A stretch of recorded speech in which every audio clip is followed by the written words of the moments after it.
কবিতা খাবো আমি আর কামি বাই আর্টিস্ট নওশাউদ্দিন। কালের করাল ঘাসে শেষ হয়ে যাচ্ছে এই বালু নদী। ভবিষ্যতে মানুষ দেখিতে পাবে না চলা তার নিরবধি। প্রকৃতিকে কি সামলাতে পারে কেউ? শেষের সাথে আরো শেষ করিতেই সকলে করে ঘেউ ঘেউ।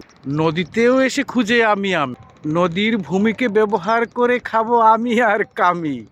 আর খাবে কামির সাওয়াল পাওয়াল। পেট পুরে ধনির কাতারে নাম লেখাবো, সেই তো হবে আমার ছেলে দেওয়াল। ছেলের নামটা ভালো রেখেছি না, দেও দানবের সাথে মিলানো। ছেলে আমার কিন্তু হবে মস্ত বড় দেহের, পারবে খালি কিলানো। লাইটাল বাহিনীর সর্দার হবে ছেলে, যদি কর্তায় মাথায় একটু দেয় বুদ্ধি শুদ্ধি, তাহলে সে পেলে। বুদ্ধি না হলে তো চালাতে পারে না কামলা। আবার শহরে গিয়া ধরিতে হয় পা আমলা। তারাই তো লেখে জুখে দেয়, অন্যথায় তো আবার শতবর্ষে অন্য মানুষে নেয়। নদীর গতি দ্বারা হারিয়ে হবে আমার, ইহা দখল করা ছাড়া কি কাম আছে আমার? পদ্মা মেঘনা যমুনার চরে আমার মতো মানুষ আছে আরো, তাদের দেখেই তো আমি এখন আমার পাও বারো। নদীতে কি আর চলবে না নৌকা? নৌকা নিয়ে এসে নৌকার মাঝে এখানে যায় বইকা। বকাবকিতে কি বাড়বে স্রোতধারা? ড্রেজার নিয়ে আবার বর্ষাকালে কাটতে আসলো কারা? কাটাকাটির দরকার কি, হাঁটু জলেই তো ভালো। গরুর গাড়ি বানিয়ে নিয়ে এসে আবার এই নদীর বুকে চলো। আর গ্রামের যুবকদের বলি, তোমরা একটু ফুটবল মাঠ রেখো যাতে এখানে খেলো। তাতে কিন্তু মাঠ বানানোর জন্য এখানকার ওদেরকে মারিতে হবে তেলও। কমিটিতে রেখে দিও নাম, তাহলেই দেখবে মাঠ বানানোর হয়ে যাবে কাম। নদী তো গেছে ভরে, হিমালয়ের বরফ গলাও মনে হয়ে গেছে সরে।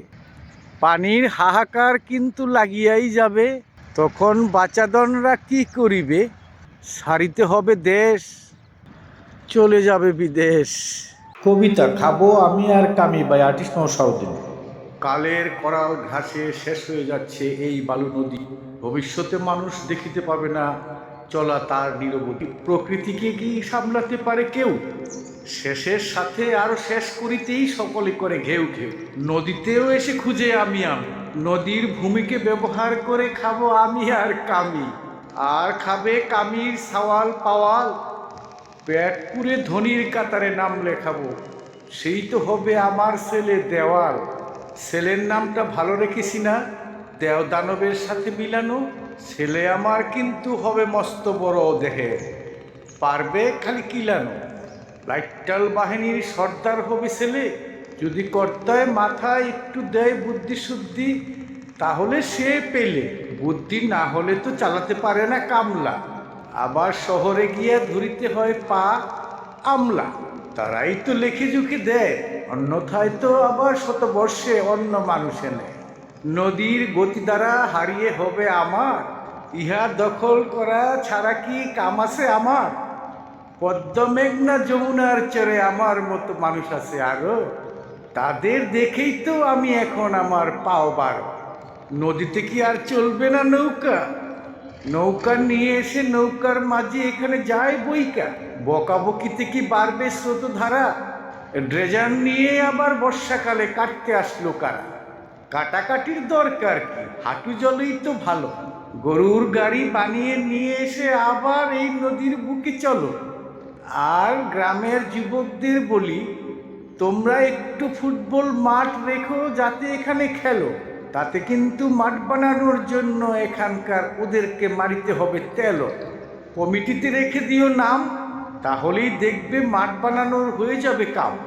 নদী তো গেছে ভরে, হিমালয়ের বরফ গলাও মনে হয়ে গেছে সরে।